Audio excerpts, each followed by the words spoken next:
Hi, welcome back to Leadership Live. As you know, we are covering First Break All the Rules by Marcus Buckingham. We are taking you on a journey of a mountain climb. For some of you that do mountain climbs, you're going to love this analogy. And it really does focus on the development of our people. And as you all know, I'm all big into development of people. So I want to recap just a little bit what we covered in the last session when we were talking about base camp. So you had an assignment. You were supposed to look at yourself, answer those two questions. Do I know what is expected of me at work? And do I have the materials with which to do my work right? And you were supposed to sit down and ask your team each of those questions. So I hope that you were able to do that and that you found out some great information, because it's going to be important. Because if they have not completed and they're not solid in base camp, we can't move to camp 1. Just like the house with the solid foundation, base camp has to be in place, otherwise everything above it will crumble. So I'm hoping that we're ready to move on, but I want you to have all the knowledge, skills, and abilities so you can take those team members up this mountain. Now, let's look at camp 1. Remember we said that base camp talked about what do I get? In camp 1, we talk about what do I give? As your needs are met in base camp, you are ready to move higher. This camp, your perspective changes. You look at things differently. You ask different questions. You will also want to know if you're any good at this job. Are you in a role where you can excel? Remember, I talked to you in previous sessions when we went through the Kouzes and Posner piece of Leadership Challenge, where I don't believe that people wake up and get out of bed in the morning and go, ooh, I can't wait to be average today. I believe that each and every person wants to excel. Because otherwise, why are we wasting our time if we're not delivering value?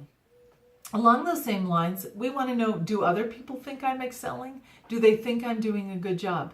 Remember, one of our biggest roles as a leader is to encourage our people. Make sure that we reward their behavior that we want to see repeated. We need to make sure that they know exactly how important they are to us. And that's where we get out in amongst them, we catch them doing something right, and we praise them. Sometimes in private and sometimes in public. It just depends on what they like. You're also going to want to know what people think of you in this stage. And will they help you? If we feel like we're out there all alone on our own with nobody to help us, then we often don't know if we're doing a good job. And if we aren't doing a good job, is somebody going to be there to make sure that we are? And to help us to get to where we need to be.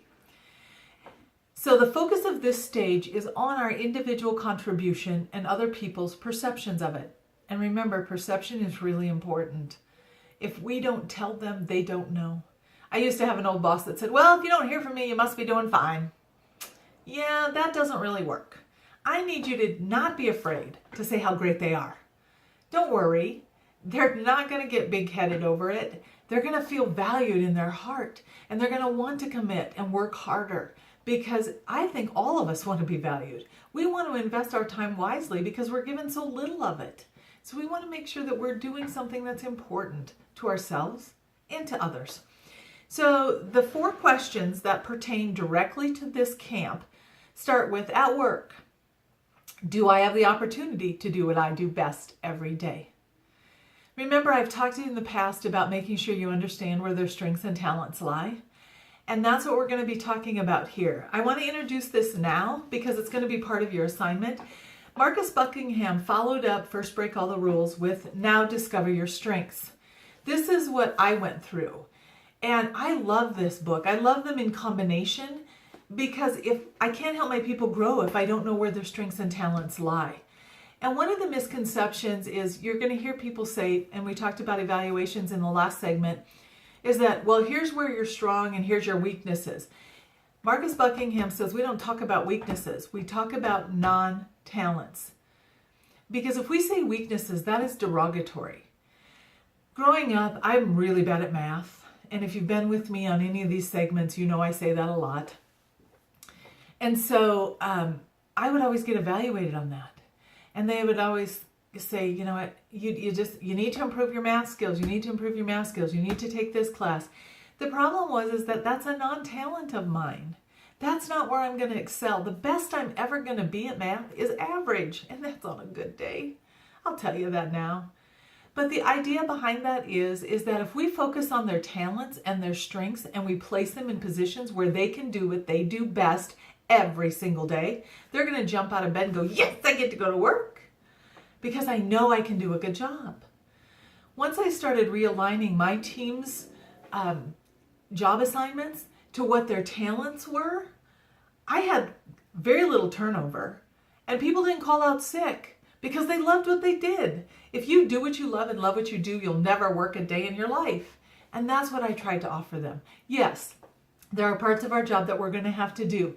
But here's what I think. I think 80% of our days should be spent doing what we love and 20% doing what we got to do.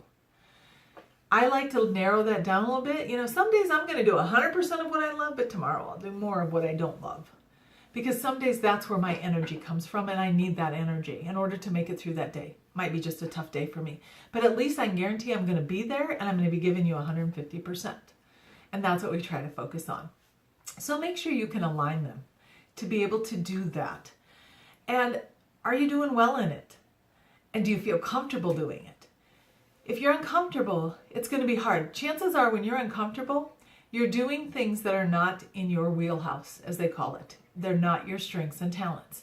And we're going to talk more about that because we are going to cover this book toward the end. I'm going to have you do some assignments throughout in the book, and we're going to talk about that in just a second.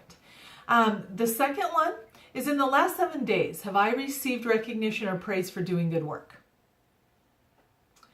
This is huge, people. And they say 7 days and you think, oh, why do I always have to keep pumping them up? Because they're your team and you like them. It's not that hard to understand, is that you want to reward them. You want to feel energized by them, and you want them to be energized as well. Get out there and let them know what they're doing well. Compliment them. Point out their successes. Say great job, but be specific. Just don't go up to them and say, hey, good job, buddy. Because they're going to look at you and go, what did I do? Be specific. Hey, great job on finishing that project on time. I loved how you did ... That's where we get really good at what we do as leaders. And that makes me excited because you know what? Then I know that I am committing my time to their success. And you know what? They know it too, because I'm very clear on where they've been successful. Does that mean I never have to talk to them about things that they're not successful at? Absolutely not. But the idea is if they're not successful at it, really reevaluate, is it their strength and talent? If it's not, see if you can move it off their plate and onto somebody else's. I went through and recreated job descriptions to fit my team rather than trying to fit my team into those job descriptions. And you know what? We still had a well-rounded team. Everything got done. But you know what? Now they're evaluated on really what they do well and not on things that aren't their strengths and talents. Now, this is where they want to know that they're valued as a person and their work is valued, and that they're a valued member of the team. This is huge. We know all of us want to be valued. We don't want to be made to feel like we're nothing. In my last position, that's how I felt every day. And it was pointed out to me every single day too, every opportunity that one of my upper management people could get a chance. Well, she doesn't know anything about this, but she knows a lot of things about a lot of things. But not this. She doesn't know anything about this. And I'm supposed to lead a team when they don't think I know anything? And why would you do that? Why would you make somebody feel bad or less than? Because let me tell you, as a leader, it doesn't make you look better. And it may make you feel better because you put somebody else down, but it sure doesn't make you look better. So you need to avoid doing that. Make sure that you get a chance to say how great your people are on a regular basis. Number 3, and this is huge. Does my supervisor or someone at work seem to care about me as a person? And I've told you before, John Maxwell always says, people don't care how much you know until they know how much you care. And remember, there's some ways that we can show people we care simply by sitting them down and saying, gosh, I loved how you did this. I did that with one of my teammates in a company that I was helping to rebuild. And I sat down with them and I said, wow, this is phenomenal. And I had gone to them first and I had said, this is what I need. And this is what I needed to do. And they were a whiz at Excel. I'm not, but they were. And I knew it was their strength and talent, and they loved it. They loved being in Excel. They could make that program sing.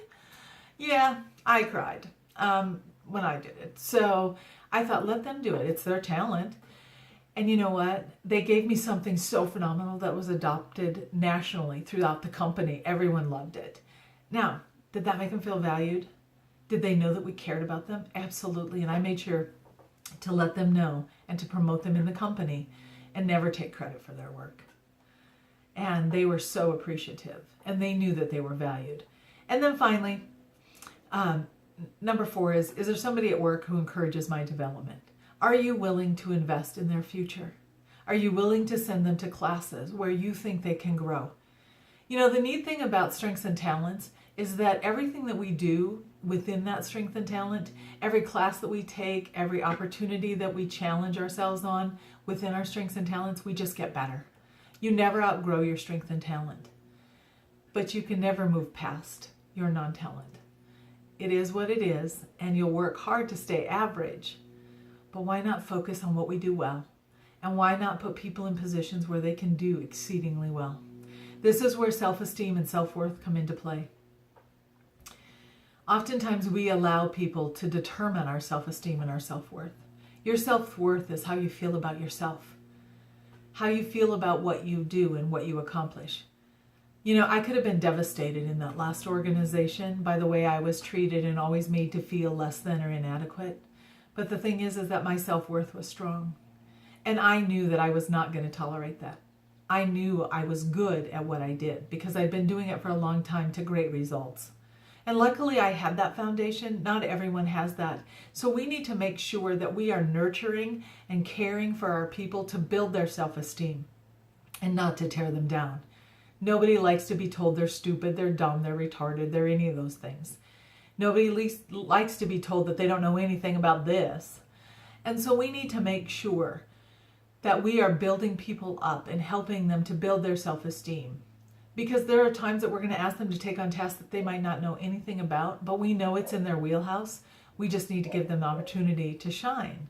And once they shine, then that builds their self-esteem and their self-confidence to try new things.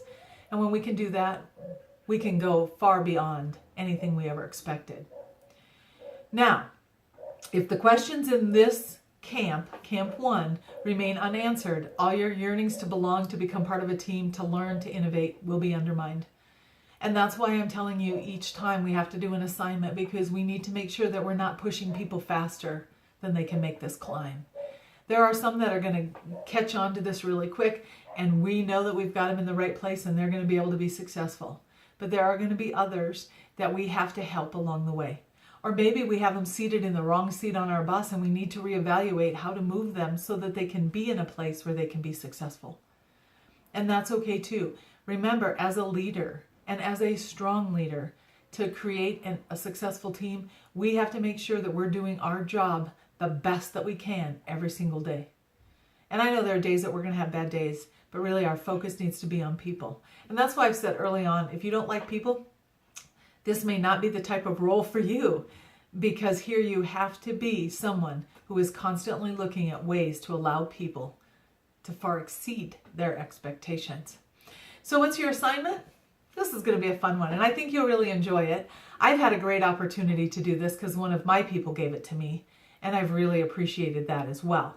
So I want you to sit down with your team and have them do the Strengths Finder. You will have to purchase a book. I don't know that you'll find this one anymore. It has changed a little bit in the title. It's now called Strengths Finder 2.0 by Tom Rath. I just went through this one and I really like this one. I think it's still out there. But I would go onto Amazon because I think you can buy them in bulk at a better rate. And so you want to make sure that you are actually getting what you need from those. So with that said, the other assignment that I want you to do is that I want you to make that investment in your team, and then I want you to have them do it. So you'll do it and they'll do it, and then you'll talk about where your strengths and talents lie. So you know what you got to do and how you got to do it. So let's see where we go from here. Have a great week, and we'll see you soon. Bye.